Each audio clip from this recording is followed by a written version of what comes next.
Bengaluru Chennai express ವೇನಲ್ಲಿ ಕಳ್ಳರ ಕಾಟ ಶುರುವಾಗಿದೆ.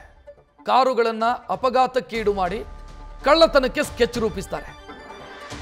ಹೈವೇ ಮಧ್ಯೆ ಕಲ್ಲನ್ನಿಟ್ಟು ಅಪಘಾತ ಆಗುವಂತೆ ಮಾಡಿ ಆ ನಂತರ ಆ ಕಾರಲ್ಲಿದ್ದವರನ್ನು ದೋಚುವಂತ ಕೆಲಸಗಳಾಗುತ್ತೆ. ರಾಬರಿ ಮಾಡಿ ಎಸ್ಕೇಪ್ ಆಗ್ತಾರೆ. ಮೇ 25ರಂದು ಈ ರೀತಿ ಒಂದು ಘಟನೆ ನಡೆದಿದೆ. ಹೈವೇ ರಸ್ತೆಯ ಹೊಸಕೋಟೆಯಿಂದ ಕೆಜಿಎಫ್ ಮಾರ್ಗದಲ್ಲಿ ನಡೆದಿರುವಂತಹ ಕೃತ್ಯ ಇದು. ಹೆದ್ದಾರಿಯಲ್ಲಿ ಕಲ್ಲನ್ನು ಇಟ್ಟು ಅಪಘಾತ ಆದ ನಂತರ ದುಡ್ಡು ದೋಚಿ ಪರಾರಿ ಆಗ್ತಾರೆ. ಅಂದರೆ ದುಡ್ಡು, ವಸ್ತುಗಳು, ಚಿನ್ನಾಭರಣ ಇದೆಲ್ಲ ದೋಚಿ ಪರಾರಿ ಆಗ್ತಾರೆ. ಒಂದು ಗ್ಯಾಂಗು ಇದರ ಹಿಂದೆ ಕಾರ್ಯಾಚರಿಸ್ತಾ ಇದೆ ಅನ್ನೋದು ಕೂಡ ತನಿಖೆಯ ಸಂದರ್ಭದಲ್ಲಿ ಗೊತ್ತಾಗಿದೆ.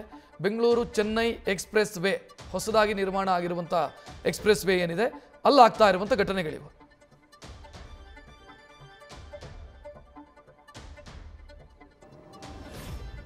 Good morning, everyone. First of all, let me thank Asian Times for giving me this opportunity. I just wanted to share an experience that happened to me last week. So last week, that is the 23rd of May, the Friday, I was on a trip to KGF along with my family, and that was the town I grew up. So when I was going, the Google map showed me the new Chennai Bangalore expressway. The ETA times were really short, so I thought of taking that route, and the road was really good. So on towards journey towards KGF, it was really nice, and we reached there. And when I was coming back, this was somewhere around 4:30. This is almost near the Hoskote junction. Just before that, I think 5 or 6 kilometers, I don't know exactly, there is a curve that comes on the expressway. When I was going in that curve, I was around 112 kilometers per hour, something around that, and suddenly I saw a roadblock in front of me, and this roadblock was plastic roadblocks that were kept in the curve. I thought, who would keep a roadblock in the curve? So somehow I managed to. ಹೆಚ್ಚಿನ detail ನೀಡೋದಕ್ಕೆ ನಮ್ಮ ಪ್ರತಿನಿಧಿ Shivakumar phone ಸಂಪರ್ಕದಲ್ಲಿ. ಶಿವಕುಮಾರ್, ಘಟನೆಯ ಬಗ್ಗೆ ಅವರು ವಿವರಣೆ ಕೊಡ್ತಾ ಇರೋದನ್ನು ಗಮನಿಸಿದ್ವಿ.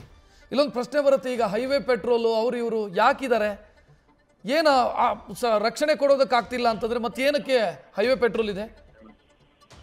ರಕ್ಷತ್, ಬೆಂಗಳೂರು ಚೆನ್ನೈ ಎಕ್ಸ್‌ಪ್ರೆಸ್ ಹೈವೇ ಸದ್ಯ ಬೆಂಗಳೂರಿನ ಹೊರವಲಯದ ಹೊಸಕೋಟೆಯಿಂದ ಚಿತ್ತೂರುವರೆಗೂ ಸದ್ಯ ಸಂಪರ್ಕವನ್ನು ಕಲ್ಪಿಸಲಾಗಿದೆ. ಅಂದ್ರೆ ರಸ್ತೆಯನ್ನ ಸಂಚಾರಕ್ಕೆ ಅನುವು ಮಾಡಿಕೊಳ್ಳಲಾಗಿದೆ. ಆದ್ರೆ ಪೂರ್ತಿ ಎಕ್ಸ್‌ಪ್ರೆಸ್ ವೇ ಇನ್ನೂ ಕೂಡ ಚೆನ್ನೈವರೆಗೂ ವಿಸ್ತರಣೆ ಆಗಿಲ್ಲ. ಆದ್ರೆ ಈ ಮಾರ್ಗ ಮಧ್ಯದಲ್ಲಿ ಹೊಸಕೋಟೆಯಿಂದ ಕೆಜಿಎಫ್ ಮಾರ್ಗದಲ್ಲಿ ನಡೆಯುವಂತ ದಾರಿಯಲ್ಲಿ ಆಗಿರುವಂತಹ ಘಟನೆಗಳಿದು. ಕಳೆದ 25ನೇ ತಾರೀಕು ಒಂದೇ ದಿನ 3 ಅಪಘಾತ ಪ್ರಕರಣಗಳಾಗಿ ಕೆಲವರು ಸಾವನ್ನಪ್ಪಿದ್ದಾರೆ. ಜೊತೆಗೆ ಆ ಭಾಗದಲ್ಲಿ ಕೆಲವರು ರಸ್ತೆಗೆ ಅಡ್ಡಲಾಗಿ ಕಲ್ಲನ್ನ ಇಡ್ತಾರೆ. ಜೊತೆಗೆ ರಸ್ತೆಯ ಪಕ್ಕದ ಡಿವೈಡರ್ಗಳ ಬಳಿ ಕುತ್ಕೊಂಡು ವಾಚ್ ಮಾಡುವಂತ ಕೆಲಸವನ್ನ ಮಾಡ್ತಾರೆ. ಕೈನಲ್ಲಿ ದೊಣ್ಣೆ ಹಾಗೂ ಮಾರಕಾಸ್ತ್ರಗಳನ್ನ ಇಟ್ಕೊಂಡಿರ್ತಾರೆ. ಅಪಘಾತವಾಗಿ ಮರಣಾಂತಿಕವಾಗಿ ಯಾರು ಗಾಯಗೊಳ್ತಾರೆ ಅವ್ರ ಬಳಿ ಹೋಗಿ ಆರೋಪಿಗಳು ಅವರ ಕಾರಿನಲ್ಲಿದ್ದಂತ ಚಿನ್ನಾಭರಣ, ನಗದನ್ನ ದೋಚಿ ಪರಾರಿ ಆಗುವಂಥದ್ದು. ಇದೇ ರೀತಿಯಂತ ಘಟನೆಯನ್ನ ಗಮನಿಸಿದಂತ ಬೆಂಗಳೂರಿನ ವಕೀಲ ಹುಸೇನ್ ರಾಜ್ಯ ಪೊಲೀಸ್ ಮಹಾನಿರ್ದೇಶಕರು ಜೊತೆಗೆ ಹೈವೇ ಅಥಾರಿಟಿಯ ಚೀಫ್ ಇಂಜಿನಿಯರ್ಗಳಿಗೂ ಕೂಡ ದೂರನ್ನು ಕೊಟ್ಟಿರುವಂತದ್ದು. ಪದೇ ಪದೇ ಈ ರೀತಿಯಾದಂತಹ ಅಪಘಾತಗಳಾಗ್ತಿದೆ. ಇದು ಉದ್ದೇಶಪೂರ್ವಕವಾಗಿ ಹಂತಕರು ಕಾದು ಕುಳಿತು ಹೈವೇ ರಸ್ತೆನಲ್ಲಿ ಕಲ್ಲಿಟ್ಟು ಅಪಘಾತವನ್ನ ಮಾಡಿಸ್ತಿದ್ದಾರೆ. ಕೂಡಲೇ ಈ ಕುರಿತಾಗಿ ಸೂಕ್ತ ಕ್ರಮವನ್ನು ತಗೋಬೇಕು. ಒಂದ್ ವೇಳೆ ಈ ರೀತಿಯಂತ ಅಪಘಾತಗಳಾದಂತ ಸಂದರ್ಭದಲ್ಲಿ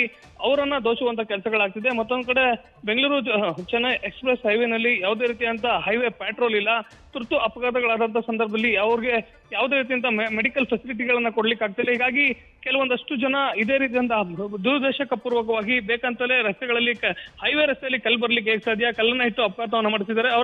ಅವರ ಹಂತಕರ ವಿಜುವಲ್ ಏನಿದೆ ಅದು ಕಾರ್ನ ಡ್ಯಾಶ್ ಬೋರ್ಡ್ ನಲ್ಲಿ ರೆಕಾರ್ಡ್ ಆಗಿರುವಂತದ್ದು. ಸದ್ಯ ಆ ದೃಶ್ಯಾವಳಿ ಸಮೇತವಾಗಿ ರಾಜ್ಯ ಪೊಲೀಸ್ ಮಹಾನಿರ್ದೇಶಕರು ಹಾಗೂ ಹೈವೇ ಅಥಾರಿಟಿ ಅಧಿಕಾರಿಗಳಿಗೆ ದೂರನ್ನು ಕೊಟ್ಟಿರುವಂತದ್ದು. ರಕ್ಷತ್, ಥ್ಯಾಂಕ್ ಯು ಶಿವಕುಮಾರ್ ಮಾಹಿತಿಗೆ.